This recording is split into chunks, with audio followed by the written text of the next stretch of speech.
अभी अभी सूरज निकला। सूरज के दर्शन करता था। देखा आकाश में दो पक्षी उड़े जाते हैं। आकाश में न तो कोई रास्ता है, न कोई सीमा है, न कोई दीवार है, न उड़ने वाले पक्षियों के कोई चरण चिन्ह बनते हैं। खुले आकाश में जिसकी कोई सीमाएं नहीं, उन पक्षियों को उड़ता देखकर मेरे मन में एक सवाल उठा, क्या आदमी की आत्मा भी इतने ही खुले आकाश में उड़ने की मांग नहीं करती? क्या आदमी के प्राण भी नहीं तड़पते हैं सारी सीमाओं के ऊपर उठ जाने को, सारे बंधन तोड़ देने को, सारी दीवालों के पार, वहां जहां कोई दीवार नहीं, वहां जहां कोई फासले नहीं, वहां जहां कोई रास्ते नहीं, वहां जहां कोई चरण चिन्ह नहीं बनते, उस खुले आकाश में उठ जाने की मनुष्य की आत्मा की भी प्यास नहीं। उस खुले आकाश का नाम ही परमात्मा है। लेकिन आदमी तो पैदा होता है और बंधनों में बंध जाता है। चाहे पैदा कोई स्वतंत्र होता हो, लेकिन बहुत सौभाग्यशाली लोग ही स्वतंत्र जीते हैं और बहुत कम सौभाग्यशाली लोग स्वतंत्र होकर मर पाते हैं। आदमी पैदा तो स्वतंत्र होता है और फिर निरंतर परतंत्र होता चला जाता है। किसी आदमी की आत्मा परतंत्र नहीं होना चाहती है, फिर भी आदमी परतंत्र होता चला जाता है।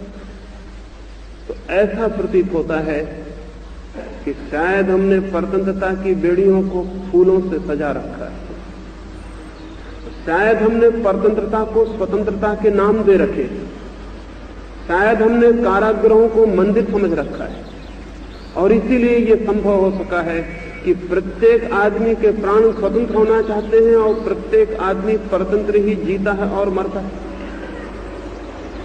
बल्कि ऐसा भी दिखाई पड़ता है कि हम अपनी परतंत्रता की रक्षा भी करते हैं। अगर परतंत्रता पर चोट हो तो हमें तकलीफ भी होती है, पीड़ा भी होती है। अगर कोई हमारी परतंत्रता तोड़ देना चाहे तो वो हमें दुश्मन भी मालूम होता है।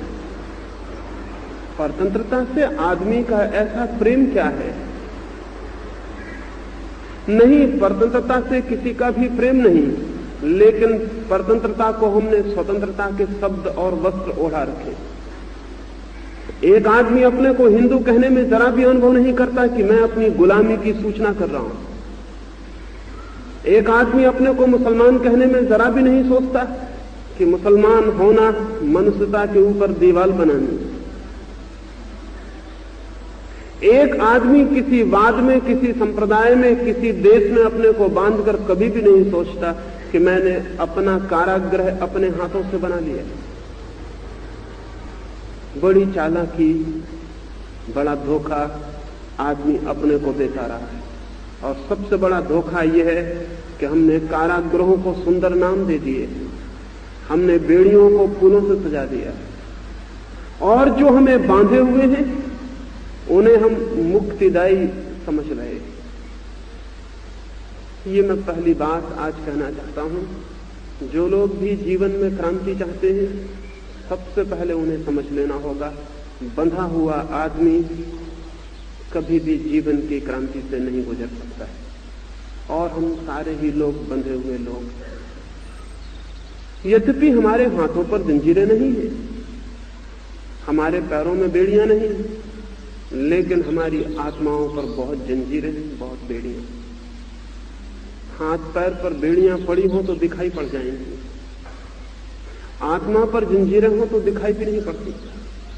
अदृश्य बंधन इस बुरी तरह बांध लेते हैं कि उनका पता भी नहीं चलता, और जीवन भी हमारा एक कैद बन जाता है। अदृश्य बंधनों में सबसे अद्भुत बंधन सिद्धांतों के, शास्त्रों के और शब्दों के। एक गांव में एक दिन सुबह सुबह बुद्ध का प्रवेश हुआ। गांव के द्वार पर ही एक व्यक्ति ने बुद्ध को पूछा, आप ईश्वर को मानते हैं? मैं नास्तिक हूं, मैं ईश्वर को नहीं मानता हूं, आपकी क्या दृष्टि? बुद्ध ने कहा ईश्वर ईश्वर है, ईश्वर के अतिरिक्त और कुछ भी सत्य नहीं। बुद्ध गांव के भीतर पहुंचे, एक दूसरे व्यक्ति ने बुद्ध को कहा मैं आस्तिक हूं, मैं ईश्वर को मानता हूं, आप ईश्वर को मानते हैं? बुद्ध ने कहा ईश्वर है ही नहीं, मानने का कोई सवाल नहीं उठता, ईश्वर एक असत्य है। पहले आदमी ने पहला उत्तर सुना था, दूसरे आदमी ने दूसरा उत्तर सुना था, लेकिन बुद्ध के साथ एक भिक्षु था आनंद, उसने दोनों उत्तर सुने, वो बहुत हैरान हो गए। सुबह ही बुद्ध ने कहा कि ईश्वर है, दोपहर बुद्ध ने कहा ईश्वर नहीं है। आनंद बहुत चिंतित हो गया कि बुद्ध का प्रयोजन क्या है। लेकिन सांझ फुर्सत होगी, रात सब लोग विदा हो जाएंगे, तब पूछ लेगा। लेकिन सांझ तो मुश्किल और बढ़ गई। एक तीसरे आदमी ने आके पूछा कि मुझे कुछ भी पता नहीं है कि ईश्वर है या नहीं, मैं आपसे पूछता हूं, आप मानते हैं ईश्वर है या नहीं? बुद्ध उसकी बात सुनकर चुप रह गए और उन्होंने कोई भी उत्तर न दिया। रात जब सारे लोग विदा हो गए तो आनंद बुद्ध को पूछने लगा कि मैं बहुत मुश्किल में पड़ गया हूं, मुझे बहुत झंझट में डाल दिया आपने। सुबह कहा ईश्वर है, दोपहर कहा नहीं है, सांझ चुप रह गए, मैं क्या समझूं? बुद्ध ने कहा उन तीनों उत्तर में कोई भी उत्तर तेरे लिए नहीं दिया गया था, तूने वो उत्तर क्यों लिए? जिनको उत्तर दिए गए थे उनके लिए दिए गए थे, तुझे तो कोई उत्तर नहीं दिया गया था। आनंद ने कहा क्या मैं अपने कान बंद रखता? मैंने तीनों बातें सुन ली, यद्यपि उत्तर मुझे नहीं दिए गए थे, लेकिन देने वाले तो आप एक थे और आपने 3 उत्तर दिए। बुद्ध ने कहा तू नहीं समझा, मैं उन तीनों की मान्यताएं तोड़ देना चाहता था। सुबह जो आदमी आया था वो नास्तिक था, जो नास्तिकता में बंध गया है उस आदमी की आत्मा भी परतंत्र हो गई। मैं चाहता था वो अपनी जंजीर से मुक्त हो जाए, उसकी जंजीर तोड़ देने को मैंने कहा ईश्वर है, ईश्वर है मैंने सिर्फ इसलिए कहा कि वो जो नहीं मानकर बैठा है अपनी जगह से हिल जाए, उसकी जड़ें उखड़ जाएं, उसकी दीवार गिर जाए, वो फिर से सोचने को मजबूर हो जाए। वो चुप हो गया है, उसने सोचा है कि यात्रा समाप्त हो गई, और जो भी आदमी समझ लेता है यात्रा समाप्त हो गई वो कारागृह में पहुंच जाता है अनंत यात्रा। वो यात्रा कभी भी समाप्त नहीं होती, लेकिन हिंदू की यात्रा समाप्त हो गई है, बौद्ध की यात्रा समाप्त हो गई, जैन की यात्रा समाप्त हो गई, गांधीवादी की यात्रा समाप्त हो गई है, मार्क्सवादी की यात्रा समाप्त हो गई है। जिसको भी वाद मिल गया है उसकी यात्रा समाप्त हो गई है, उसने सत्य को पा लिया, वो सत्य को उपलब्ध हो गया है। अब आगे खोज समाप्त हो गई, सभी संप्रदायों की, सभी धर्मों की, सभी पकड़ वालों की खोज समाप्त हो जाती है।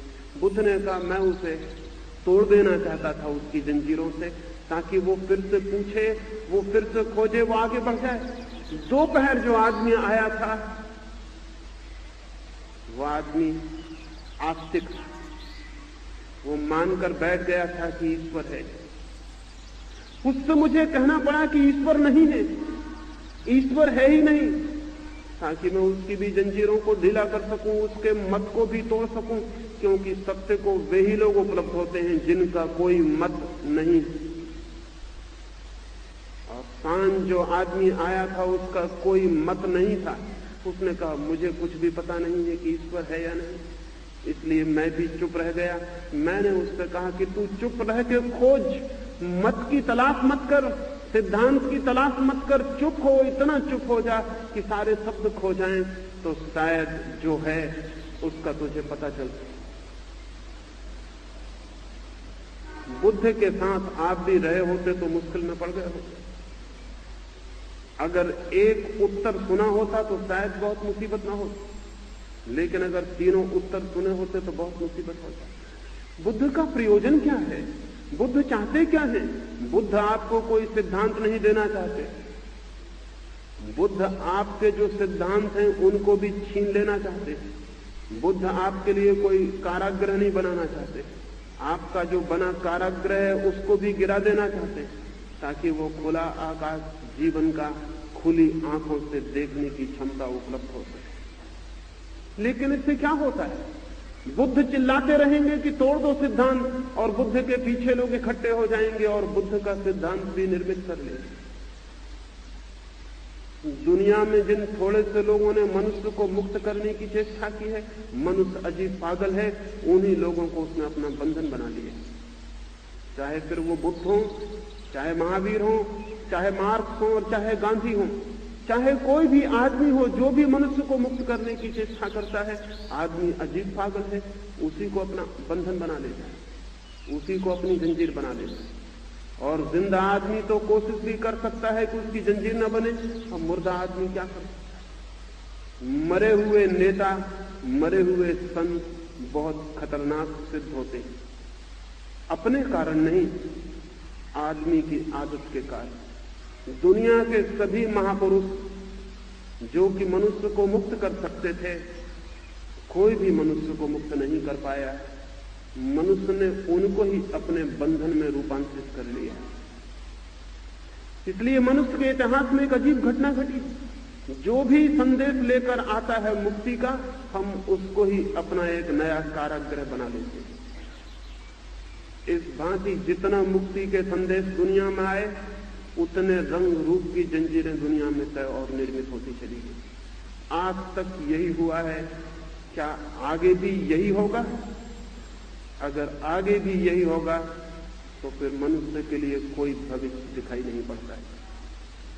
लेकिन ऐसा मुझे नहीं लगता कि जो आज तक हुआ है वो आगे भी होना जरूरी है। वो आगे होना जरूरी नहीं। ये संभव हो सकता है कि जो आज तक हुआ है वो आगे न हो, और न हो सके तो मनुष्यता मुक्त हो सकती है। लेकिन मनुष्यता मुक्त हो या न हो, एक एक मनुष्य को भी अगर मुक्त होना है तो उसे अपने चित्त पर, अपने मन पर, अपनी आत्मा पर लगाई सारी जंजीरों को तोड़ देने की हिम्मत जुटानी पड़ती। जंजीरें बहुत मधुर हैं, बहुत सुंदर हैं, सोने की हैं, इसलिए और भी कठिनाई हो जाती। महापुरुषों से मुक्त होना बहुत कठिन मालूम होता है, सिद्धांतों से मुक्त होना बहुत कठिन मालूम होता है, शास्त्रों से मुक्त होना बहुत कठिन मालूम होता है। और अगर कोई कहे तो वह आदमी दुश्मन मालूम होगा, क्योंकि हम इन सारी चीजों को मानकर निश्चिंत हो गए हैं। अब खोजने की और कोई जरूरत ना रही। और अगर कोई आदमी कहता है इनसे मुक्त हो जाओ, तो फिर खोजने की जरूरत शुरू हो जाती है, फिर मंजिल खो जाती है, फिर रास्ता सामने आ जाता है। रास्ते पर चलने में तकलीफ मालूम पड़ती है, मंजिल पर पहुंच जाने में आराम मालूम पड़ता है, क्योंकि मंजिल पर पहुंचने के बाद फिर कोई यात्रा नहीं, कोई श्रम नहीं। मनुष्य ने अपने आलस्य के कारण झूठी मंजिलें तय कर ली और हमने सब मंजिलें पकड़ रखी। पहली बात, पहला सूत्र जीवन क्रांति का मैं आपसे कहना चाहता हूं, और वो ये, एक स्वतंत्र चित्त चाहिए, एक मुक्त चित्त चाहिए। एक बंधा हुआ कैप्सूल के भीतर बंद, दीवालों के भीतर बंद, पक्षपातों के भीतर बंद, वाद और सिद्धांत और शब्दों के भीतर बंद चित्त कभी भी जीवन की क्रांति से नहीं गुजर सकता है। और अभागे हैं वे लोग जिनका जीवन एक क्रांति नहीं बन पाता, क्योंकि वे वंचित ही रह जाते हैं इस सत्य को जानने से कि जीवन में क्या छिपा, क्या था राज, क्या था आनंद, क्या था सत्य, क्या था संगीत, क्या था सौंदर्य। उस सब से ही वे वंचित रह जाते। मैंने सुना एक सम्राट ने अपनी सुरक्षा के लिए एक महल बनाया है। उसने ऐसा इंतजाम किया था कि महल के भीतर कोई दुश्मन ना हो। उसने सारे द्वार दरवाजे बंद कर दिए, सिर्फ एक दरवाजा महल में रखा, और दरवाजे पर 1000 नंगी तलवारों का पहरा था। एक छोटा छेद भी नहीं था मकान में, सारे महल के द्वार दरवाजे बंद कर दिए। और फिर वो बहुत निश्चिंत हो गया। अब किसी खिड़की से, किसी द्वार से, दरवाजे से किसी डाकू की, किसी हत्यारे की, किसी दुश्मन के आने की कोई संभावना न। पड़ोस के राजा ने सुना, वो उसके महल को देखने आया। वो भी उसके महल को देखकर बहुत प्रसन्न हुआ। आदमी ऐसा पागल है, बंद दरवाजों को देखकर बहुत प्रसन्न होता है, क्योंकि बंद दरवाजों को वो समझता है सुरक्षा, सिक्योरिटी, सुविधा। उस राजा ने भी महल देखकर कहा हम भी एक ऐसा महल बनाएंगे, ये महल तो बहुत सुरक्षित है, इस महल में तो निश्चिंत रहा जा सकता है। जब पड़ोसी राजा द्वार पर आकर विदा हो रहा था और इस मित्र राजा के महल की प्रशंसा कर रहा था, तब सड़क पर बैठा हुआ एक बूढ़ा भिखारी जोर से हंसने लगा। उस भवन के मालिक ने पूछा, तू हंसता क्यों? कोई भूल तुझे दिखाई पड़ती? उस भिखारी ने कहा, एक भूल रह गई है महाराज। जब आप ये मकान तैयार करवाते थे तभी मुझे लगता था कि एक भूल रह गई है। उस सम्राट ने कहा, कौन सी भूल? उस भिखारी ने कहा, एक दरवाजा आपने रखा है, यही भूल रह गई। ये दरवाजा और बंद कर लें और भीतर हो जाएं तो फिर आप बिल्कुल सुरक्षित हो जाएंगे, फिर कोई भी किसी हालत में भीतर नहीं पहुंच सकता। उस सम्राट ने कहा, पागल, फिर तो ये मकान कब्र हो जाए। अगर मैं एक दरवाजा और बंद कर लूं तो मैं मर जाऊंगा भीतर, फिर तो ये मौत हो जाएगी। उस भिखारी ने कहा, इतना आपको समझ आता है कि एक दरवाजा और बंद कर लेने से आप मर जाएंगे, क्या आपको ये समझ में नहीं आता कि जितने दरवाजे आपने बंद किए हैं उसी मात्रा में आप मर गए? एक एक दरवाजा आपने बंद किया है, उसी मात्रा में जीवन से आपके संबंध टूट गए। अब एक दरवाजा बचा है, थोड़ा सा संबंध बचा है, आप थोड़े से जीवित हैं, इसको भी बंद कर देंगे तो बिल्कुल मर जाएंगे। लेकिन ये मकान कब्र है जिसमें एक दरवाजा है, ये दरवाजा और बंद हो जाए तो कब्र पूरी हो जाएगी। और अगर आपको ये लगता है कि एक दरवाजा बंद करने से मौत हो जाएगी तो जो दरवाजे बंद हैं उनको खोल, और अगर मेरी बात समझें तो सब दीवारें गिरा दें ताकि खुले सूरज के नीचे हो, खुले आकाश के नीचे पूरा जीवन उपलब्ध हो। लेकिन शरीर के लिए मकान जरूरी है और शरीर के लिए दीवारें भी जरूरी हैं, पर आत्मा के लिए न तो मकान जरूरी है और न दीवारें जरूरी। लेकिन जिनके पास शरीर को छिपाने के लिए मकान नहीं, उन्होंने भी अपनी आत्मा को छिपाने के लिए दीवारें और मकान बना रखे। जो खुले आकाश के नीचे सोते हैं उनकी आत्माएं भी खुले आकाश में नहीं उड़ती। जिनके शरीर पर वस्त्र नहीं है उन्होंने भी आत्मा के लिए लोहे के वस्त्र पहना रखे। और फिर आदमी पूछता है हम दुखी क्यों हैं, फिर आदमी पूछता है हम पीड़ित क्यों हैं, फिर आदमी पूछता है आनंद कहां मिलेगा। कभी परतंत्र चित्त को आनंद मिला है? कभी परतंत्रता ने सुख जाना है? कभी परतंत्र व्यक्ति कभी भी किसी भी स्थिति में सत्य को, सौंदर्य को उपलब्ध हुआ है? मैं एक घर में मेहमान था, एक बहुत प्यारी चिड़िया उस घर के लोगों ने कैद कर रखी। जिस पिंजरे में वो चिड़िया बंद थी वो चारों तरफ कांच से घिरा था। चिड़िया को बाहर का जगत दिखाई पड़ता होगा, लेकिन उस कांच की दीवार के भीतर बंद चिड़िया को पता भी नहीं हो सकता कि बाहर एक खुला आकाश, और उस बाहर खुले आकाश में उड़ने का भी आनंद। शायद वो चिड़िया उड़ने का ख्याल भी भूल गई होगी, शायद उसके पंख किस लिए हैं ये भी उसे पता नहीं रहा होगा। और अगर आज उसे बाहर भी कर दिया जाए तो शायद वो घबराएगी और अपने सुरक्षित पिंजरे में वापस आ जाएगी। उसके पास पंख किस लिए हैं ये भी उस चिड़िया को पता नहीं। शायद पंख उसे निरर्थक लगते होंगे, बोझ लगते होंगे, और उसे ये भी पता नहीं है कि उस खुले आकाश में सूरज की तरफ बादलों के पार उड़ जाने का भी एक आनंद है, एक जीवन। उसे कुछ भी पता नहीं। उस चिड़िया को कुछ भी पता नहीं है, हमें पता है।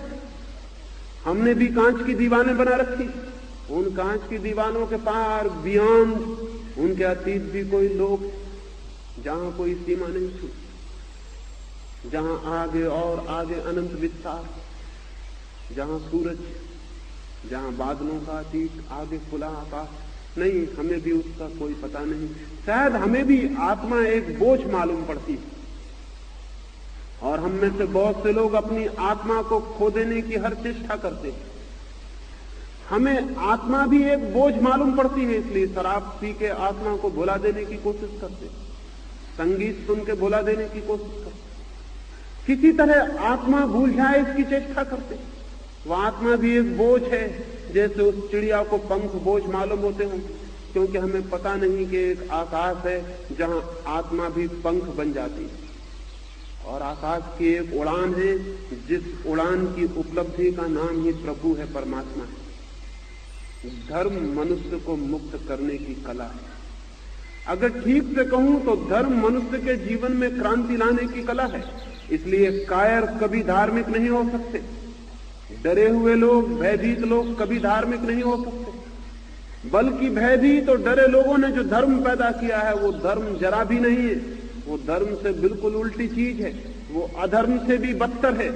क्योंकि अधार्मिक आदमी भी साहसी हो सकता है, और जो आदमी साहसी है वो बहुत दिन तक अधार्मिक नहीं रह सकता। अधार्मिक आदमी भी विचारशील होता है, और जो आदमी विचारशील है वो बहुत दिन तक अधार्मिक नहीं रह सकता। रामकृष्ण के पास केशव चंद्र मिलने गए, केशव चंद्र विवाद करने गए थे रामकृष्ण से, रामकृष्ण की बातों का खंडन करने गए थे।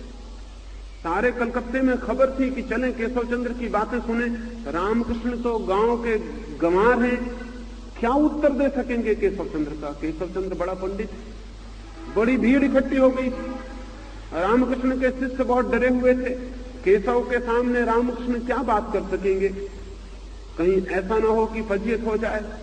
सब तो मित्र डरे थे, लेकिन रामकृष्ण बार बार द्वार पर आकर पूछते थे, केशव अभी तक आए नहीं। एक भक्त ने कहा भी कि आप पागल होकर प्रतीक्षा कर रहे हैं, और आपको पता नहीं कि आप दुश्मन की प्रतीक्षा कर रहे हैं। वो आके आपकी बातों का खंडन करेंगे, वो बहुत बड़े तार्किक हैं।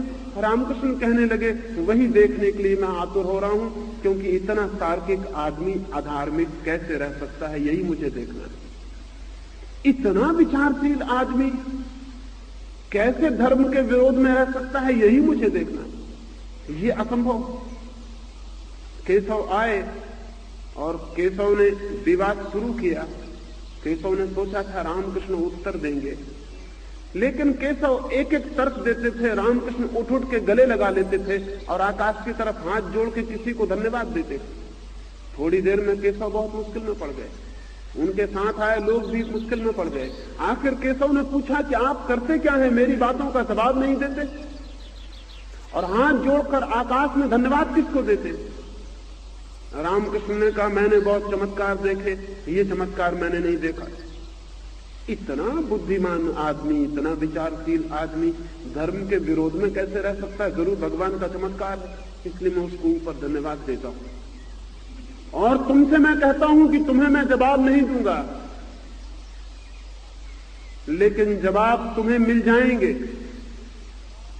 क्योंकि जिसका चित्त इतना मुक्त होकर सोचता है वो किसी तरह के बंधन में नहीं रह सकता, वो अधर्म के बंधन में भी नहीं रह सकता। झूठे धर्म के बंधन तुमने तोड़ डाले हैं, अब जल्दी ही अधर्म के बंधन भी टूट जाएंगे, क्योंकि विवेक अंततः सारे बंधन तोड़ देता है। और जहां सारे बंधन टूट जाते हैं वहां जिसका अनुभव होता है वही धर्म है, वही परमात्मा। मैं कोई दलील न दूंगा, तुम्हारे पास दलील देने वाला बहुत अद्भुत मस्तिष्क, वो खुद ही दलील खोज लेगा। केशव सोचते हुए वापस लौटे और उस दिन रात उन्होंने अपनी डायरी में लिखा, आज मुझे एक धार्मिक आदमी से मिलना हो गया। और शायद उस आदमी ने रूपांतरण शुरू कर दिया। मैं पहली बार सोचता हुआ लौटा और उस आदमी ने मुझे कोई उत्तर भी नहीं दिया और मुझे विचार में डाल दिया। मनुष्य के पास विवेक है, लेकिन विवेक बंधन में है, और जो विवेक बंधन में है वो सत्य तक नहीं पहुंच सकता है। हमें सोच लेना है एक एक व्यक्ति को, हमारा विवेक बंधन में तो नहीं। अगर मन में कोई भी संप्रदाय है तो विवेक बंधन में है। अगर मन में कोई भी शास्त्र है तो विवेक बंधन में, अगर मन में कोई भी महात्मा है तो विवेक बंधन में।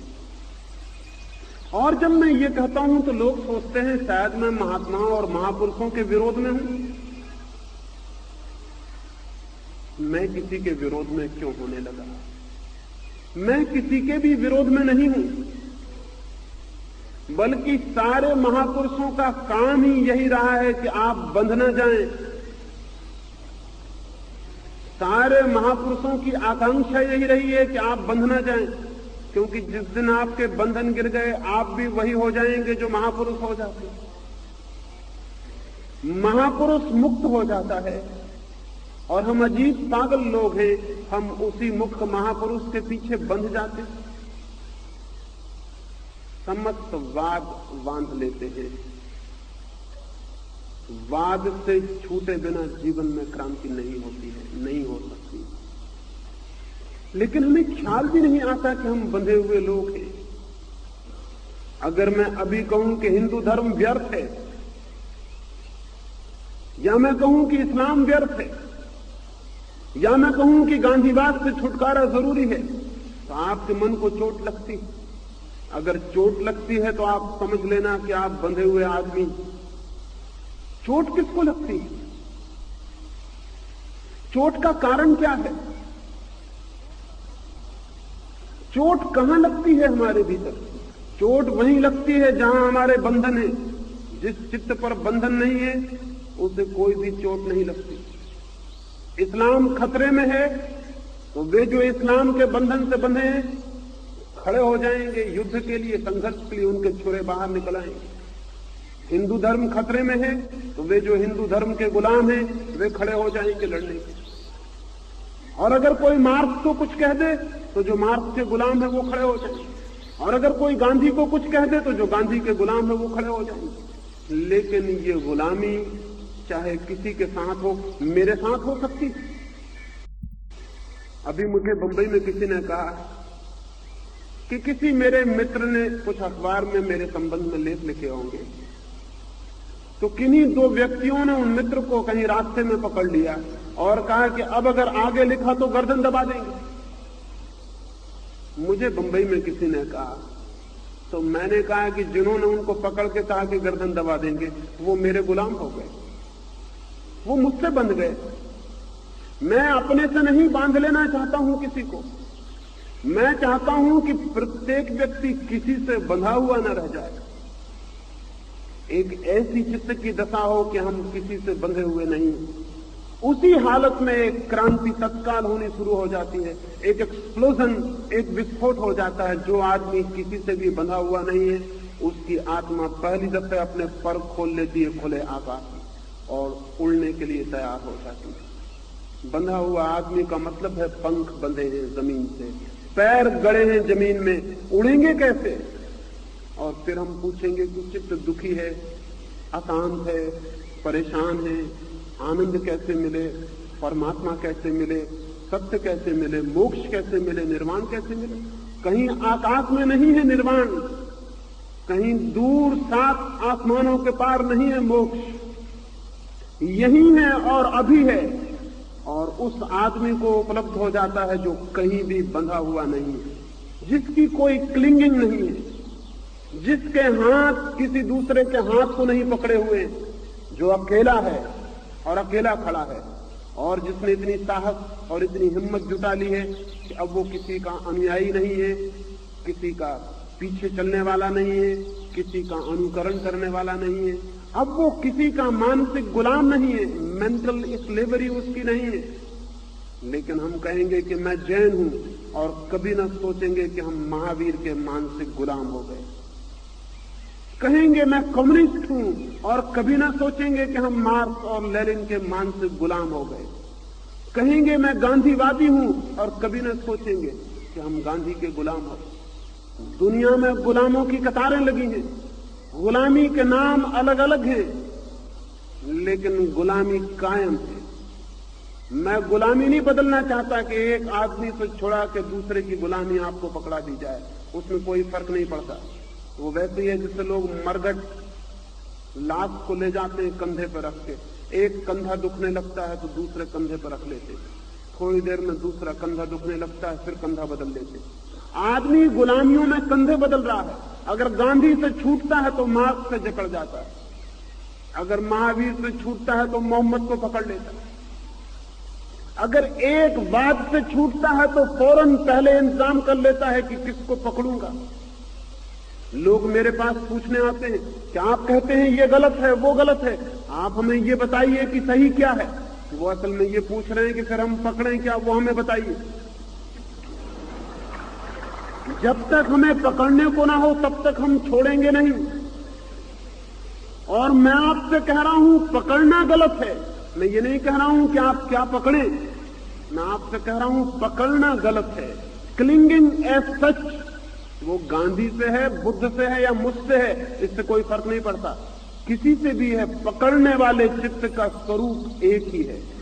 पकड़ने वाला चित्त खाली नहीं रहना चाहता, वो चाहता है कहीं ना कहीं मेरी मुट्ठी बंधी रहनी चाहिए, मुझे कोई सहारा होना चाहिए।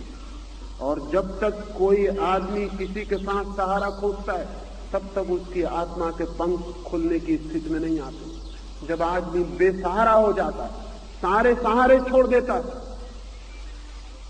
सब सहारे छोड़ देता है, हेल्पलेस खड़ा हो जाता है और जानता है कि मैं अकेला हूं। और यही सच है कि एक एक आदमी बिल्कुल अकेला है। जिस दिन आदमी इस बात की तैयारी कर लेता है कि मैं अकेला हूं, और जिस दिन मान लेता है कि खुले आकाश में कोई चरण चिन्ह नहीं है। कहां है महावीर के चरण चिन्ह जिन पर आप चल रहे हैं? कहां है कृष्ण के चरण चिन्ह? जीवन में कहीं कोई चिन्ह नहीं बनते, सिर्फ आपकी स्मृति में कल्पना और ख्याल है। किसको पकड़े हैं आप? कहां है कृष्ण का हाथ? कहां है गांधी के चरण जिनको आप पकड़े? सिर्फ आंख बंद करके सपना देख रहे हैं।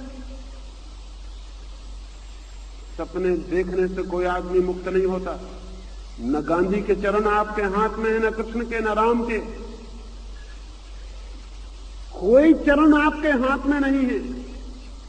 आप अकेले खड़े हैं, आंख बंद करके कल्पना कर रहे हैं कि मैं किसी को पकड़े हूं। जितनी देर तक आप ये कल्पना किए हुए हैं उतने देर तक आपके अपनी आत्मा के जागरण का अवसर पैदा नहीं होगा, और तब तक आपके जीवन में वो क्रांति नहीं हो सकती जो आपको सत्य के निकट ले आए। न जीवन में वो क्रांति हो सकती है कि जीवन के सारे पर्दे खुल जाएं, उसका रहस्य खुल जाए, उसकी मिस्ट्री खुल जाए और आप जीवन को जान सकें और देख सकें। बंधा हुआ आदमी आंख पर चश्मे लगाए हुए जीता है, खिड़कियों में से, छेदों में से देखता है दुनिया को।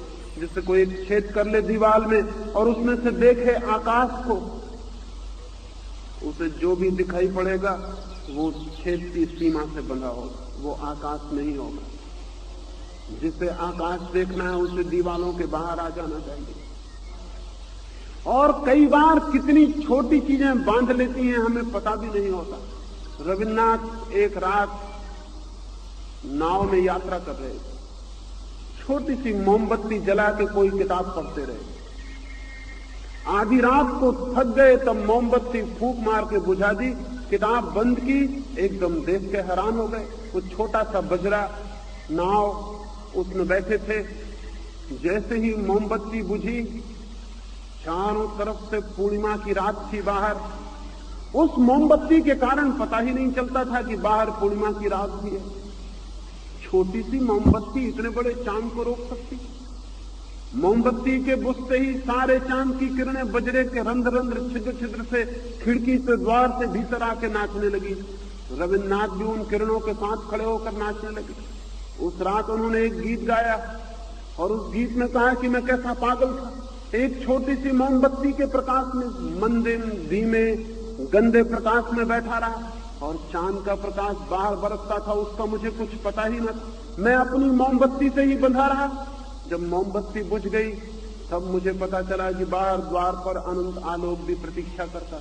मोमबत्ती के बुझते ही वो भीतर आ गए। जो आदमी भी मत की, सिद्धांत की, शास्त्र की मोमबत्तियों को जलाए बैठे रहते हैं, वो परमात्मा के अनंत प्रकाश से वंचित रह जाते। मत बुझ जाए तो सत्य प्रवेश करता है।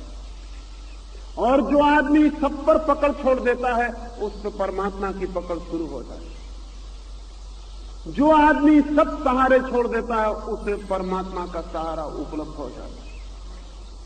बेसहारा होना परमात्मा का सहारा पा लेने का रास्ता है। सब रास्ते छोड़ देना उसके रास्ते पे खड़े हो जाने की विधि है। सब शब्द सब सिद्धांतों से मुक्त हो जाना उसकी वाणी को सुनने का अवसर निर्मित करना। मैंने एक छोटी सी कहानी सुनी है। मैंने सुना है कृष्ण भोजन करने बैठे, रुक्मणी पंखा जलती थी, अचानक वे थाली छोड़कर उठ पड़े, द्वार की तरफ भागे। रुक्मणी ने कहा क्या हुआ है, कहां भागते? लेकिन शायद इतनी जल्दी थी कि वे उत्तर देने को भी रुके नहीं। द्वार तक गए, पागल की तरह भागते हुए, फिर द्वार पर ठिठक के खड़े हो गए, फिर उदास वापस लौट आए, फिर थाली पर बैठ गए। रुक्मणी ने पूछा, मुझे बहुत हैरानी में डाल दिया। एक तो पागल की भांति भागना बीच भोजन में, मैंने पूछा तो उत्तर भी नहीं दिया, फिर द्वार से वापस भी लौट आना, क्या था प्रयोजन? कृष्ण ने कहा बहुत जरूरत आ गई थी। मेरा एक प्यारा एक राजधानी से गुजर रहा है, राजधानी के लोग उसे पत्थर मार रहे हैं, उसके माथे से खून बह रहा है, उसका सारा शरीर लहूलुहान हो गया, उसके कपड़े उन्होंने फाड़ डाले, भीड़ उसे घेर कर पत्थरों से मारे डाल रही है और वो खड़ा हुआ गीत गा रहा है। न वो गालियों के उत्तर दे रहा है, न पत्थरों के उत्तर दे रहा है। जरूरत पड़ गई थी कि मैं जाऊं, क्योंकि वो कुछ भी नहीं कर रहा है, वो बिल्कुल बेसहारा खड़ा है। मेरी एकदम जरूरत पड़ गई। रुक्मणी ने पूछा, लेकिन आप लौट कैसे आए? द्वार से वापस आ गए? कृष्ण ने कहा कि द्वार तक गया, तब तक सब गड़बड़ हो गई। वो आदमी बेसहारा न रहा, उसने पत्थर अपने हाथ में उठा लिया। अब वो खुद ही पत्थर का उत्तर दे रहा है, अब मेरी कोई जरूरत न रही। मैं वापस लौट आया। वो आदमी खुद ही सहारा खोज लिया है, अब वो बेसहारा नहीं। ये कहानी सच हो कि झूठ, इस कहानी के सच झूठ होने से मुझे कोई प्रयोजन नहीं, लेकिन एक बात मैं अपने अनुभव से कहता हूं, जिस दिन आदमी बेसहारा हो जाता है उसी दिन परमात्मा के सारे सहारे उसे उपलब्ध हो जाते। लेकिन हम इतने कमजोर, हम इतने डरे हुए लोग कि हम कोई न कोई सहारा पकड़े रहते हैं, और जब तक हम सहारा पकड़े रहते हैं तब तक परमात्मा का सहारा उपलब्ध नहीं हो सकता है। स्वतंत्र हुए बिना सत्य की उपलब्धि नहीं है, और सारी जंजीरों को तोड़े बिना कोई परमात्मा के द्वार पर अंगीकार नहीं होता। लेकिन हम कहेंगे महापुरुषों को कैसे छोड़ दें, गांधी इतने प्यारे हैं उनको कैसे छोड़ दें? कौन कहता है गांधी प्यारे नहीं है? कौन कहता है महावीर प्यारे नहीं है? कौन कहता है कृष्ण प्यारे नहीं है? प्यारे हैं, यही तो मुश्किल, इसी को छोड़ना मुश्किल हो जाता है। लेकिन इन प्यारों को भी छोड़ देना पड़ता है, तभी वो जो परम प्यारा है वो उपलब्ध होता है। महात्मा परमात्मा और मनुष्य की आत्मा के बीच में खड़े। महात्मा अपनी इच्छा से नहीं खड़े हुए हैं, हमने जिनको महात्मा समझ लिया उनको खड़ा कर लिया और वे हमारे लिए दीवार बन गए। व्यक्तियों से मुक्त होने की जरूरत है, ताकि वो जो अव्यक्ति है, वो जो महाव्यक्ति है, उसके और हमारे बीच कोई बाधा न रह जाए। शब्दों और सिद्धांतों से मुक्त होने की जरूरत है, ताकि सत्य जैसा है वैसा हम देख सकें। अभी हम सत्य को वैसा ही देखते हैं जैसा हम देखना चाहते हैं। हमारी इच्छा काम करती, हमारी मान्यता काम करती, हमारे चश्मे काम करते हैं। हम वही देखना चाहते हैं, वही देख लेते हैं। जो है वो हमें दिखाई नहीं पड़ता, और जो है वही सत्य है। कौन देख पाएगा उसे? जो है उसे वही देख पाता है जिसकी अपने देखने का कोई आग्रह नहीं, कोई मत नहीं, कोई पंथ नहीं, जिसकी आंखों पर कोई चश्मा नहीं, जो सीधा, नग्न, शून्य, निर्वस्त्र, बिना सिद्धांतों के खड़ा है, उसे वही दिखाई पड़ता है जो है। और वो जो है मुक्तिदायी, वो जो है उसी का नाम जीवन, वो जो है उसी का नाम परमात्मा। कि ये पहला सूत्र ध्यान में रखना जरूरी है। अपने को बांधे मत, और जहां जहां बंधे हों कृपा करें वहां से छूट जाएं। और ये मत पूछें कि छूटने के लिए क्या करना पड़ेगा। छूटने के लिए कुछ भी नहीं करना पड़ेगा, क्योंकि महापुरुष आपको नहीं बांधे हुए हैं कि आपको कुछ करना पड़े। आप ही उनको पकड़े हुए हैं। छोड़ दिया और वो गए, और कुछ भी नहीं करना है। अगर कोई दूसरा आपको बांधे हो तो कुछ करना पड़ेगा। आप ही अगर पकड़े हो तो जान लेना पर्याप्त है और छूटना शुरू हो जाता है। कोई गांधीवादियों को नहीं बांधे हुए हैं। गांधी तो जिंदगी भर कोशिश करते रहे कि गांधीवाद जैसी कोई चीज खड़ी ना हो जाए, लेकिन गांधीवादी बिना गांधीवाद खड़े किए कैसे रह सकते हैं? फिर बंधेंगे किससे?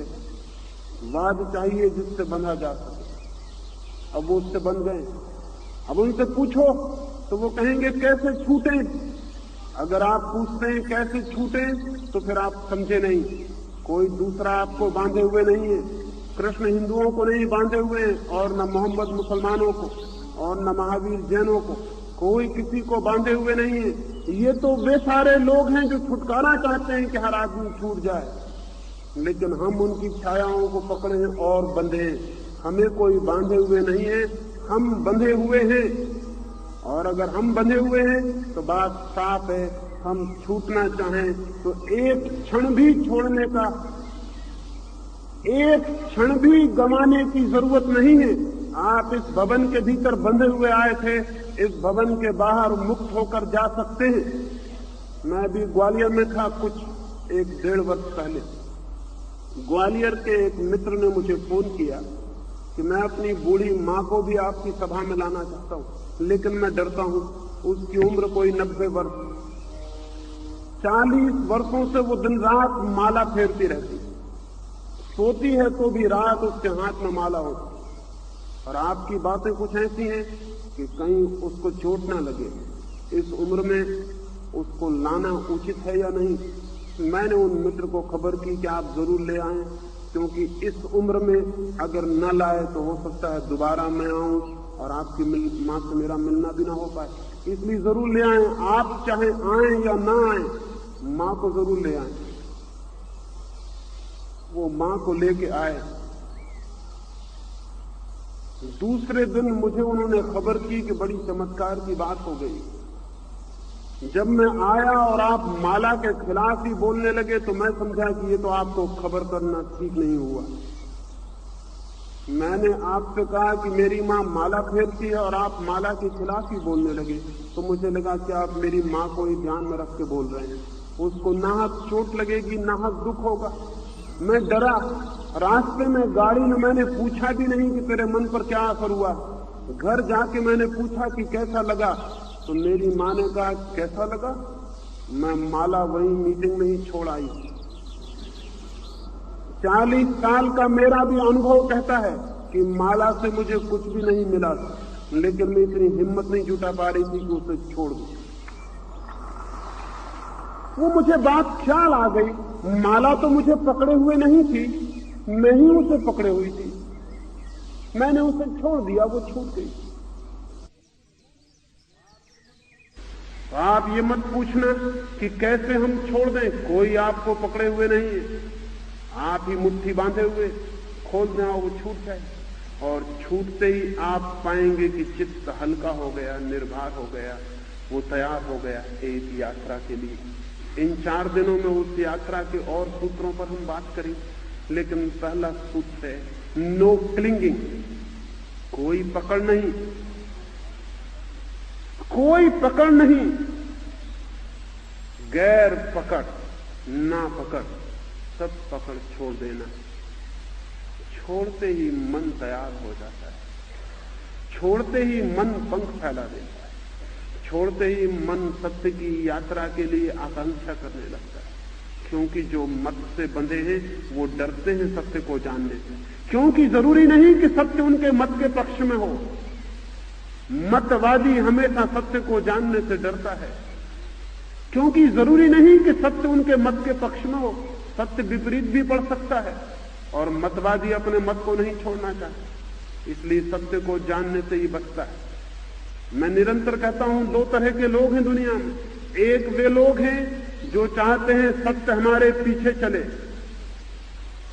मतवादी सत्य को अपने पीछे चलाना चाहता है। वो कहता है कि मेरा मत सही है, सत्य इसको सिद्ध करे, लेकिन मतवादी सत्यवादी नहीं। सत्यवादी कहता है मैं सत्य के पीछे खड़ा हो जाऊंगा, लेकिन जिसको सत्य के पीछे खड़ा होना है उसे मत छोड़ देना पड़ेगा, नहीं तो मत बाधा देगा, रोकेगा, अड़चन डालेगा। अगर आप हिंदू हैं तो आप धार्मिक नहीं हो सकते हैं, अगर आप ईसाई हैं तो आप धार्मिक नहीं हो सकते हैं। अगर धार्मिक होना है तो ईसाई, हिंदू और मुसलमान से मुक्ति आवश्यक है। अगर जीवन के सत्य को जानना है तो जीवन के संबंध में जो भी मत पकड़ा है उससे मुक्ति आवश्यक है। वो बूढ़ी औरत अद्भुत थी, छोड़ गई माला। माला की कीमत 4 आना तो रही ही होगी। आप जो सिद्धांत पकड़े हैं उनकी कीमत 4 आना भी नहीं। उनको ऐसे ही छोड़ा जा सकता है हाथ से नीचे, और छोड़ के आप महंगाई में नहीं पड़ जाएंगे, नुकसान में नहीं पड़ जाएंगे। छोड़ते ही आप पाएंगे कि जो छूट गया है वो सत्य की तरफ जाने में बाधा है, और पहली बार आंख खुलेगी कि मैं जीवन को वैसा देख सकूं जैसा वो है। ये पहला सूत्र। इस संबंध में जो भी प्रश्न हो वो आप लिखित दे देंगे, और भी जो प्रश्न हो वो लिखित दे देंगे, ताकि सुबह की चर्चाओं में आपके प्रश्नों की बात हो सके और सांझ को मैं और सूत्रों की बात कर सकूं। मेरी बातों को इतने प्रेम और शांति, इतने प्रेम और शांति, इतने प्रेम और शांति, इतने प्रेम और शांति